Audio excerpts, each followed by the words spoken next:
Once in a while, you get shown the light in the strangest of places if you look at it just right. Those words sung by Jerry Garcia and the Grateful Dead are among Jim Walsh's favorite. And perhaps it's because he lives them. Jim Walsh is and has been a wise soul at our school for many decades. Not without imperfections, not without struggles, all of which made him who he is today.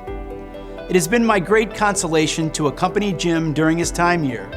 It's not often that I'm invited to speak publicly about someone whom I admire and have worked with, which is why it is a pleasure to reflect on the life and accomplishments of Jim Walsh, a graduate of Smet Jesuit High School's class of 1976, who throughout his time here strived to look at that light just right.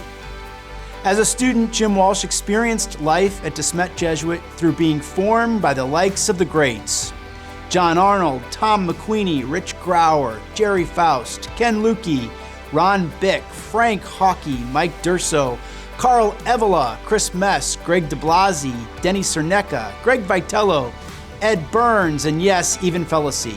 And while I cannot reflect on his gifts and talents as a student while he was here, because at that time I would have been a mere 6 years old, I can reflect on what it was like to be taught by him when I was a student and then mentored by him as a colleague. When Jim returned to Smet Jesuit as a chemistry teacher, he did so not only holding up those experiences of his high school past, but also folding those experiences into a new way of proceeding in formation for our Spartans. The results? Jim was a utility player. He served as a long-term activities director, track coach, student government moderator, and science department chair.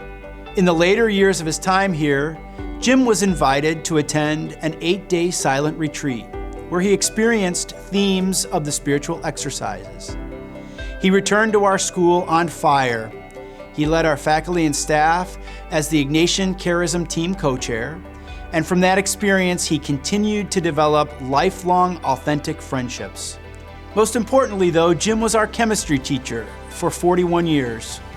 Jim impacted well over 5,000 students in that important role and countless other students and leaders at our school. It was where he shined, where he made the greatest impact, where he was at home. Jim is a gentle and wise guide and mentor. Well, maybe not always gentle, but always smiling, always approachable, always inviting his students and colleagues to think and act in new ways, always challenging us to be better for our students and for God's greater glory. Jim was always a positive force for good at Smet Jesuit. While I was a student here, I have two vivid memories of Jim. One was when he served as my chemistry teacher, and I should note here that I went on to study English in college and grad school, so there's that. Another vivid memory was of the Monday after an extraordinarily fun dance I attended as a junior here at Smet. And let's just say that at that dance where Jim was moderating, I was acting in such a way that was less than the best version of myself.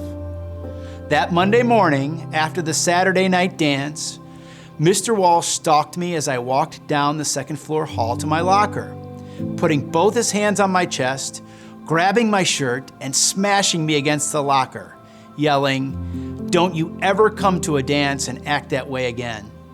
Message received and remembered to this day. Thanks, Jim Walsh. Jim's student activities and student government office off the Emerson lobby, as well as his classrooms on the third floor, were always places of welcome for our students and colleagues alike, with the pleasant sounds of classic rock. With these Grateful Dead lines, we can share what we got of yours, 'cause we done shared all of mine. There was a continuous, gratuitous give and take of shared responsibility and wisdom that blossomed into friendships because of Jim's grace and patience.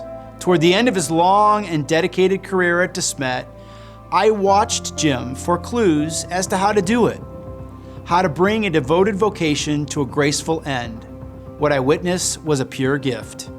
Jim's heightened awareness of his place and role as an experienced educator, a renewed love for and devotion to the craft of teaching, and a perfected wisdom and insight which tied him not only to a long gone past, but also to a present and future to Smet Jesuit. Jim happily lives in the present moment. He lives out of a sense of gratitude. Shouldn't we all be so lucky to be able to do the same? When Jim Walsh retired, for me, he was one of the last truly great people who built and crafted the earliest foundation of De Smet. And his invitation to us is, and always has been, that the work here continues.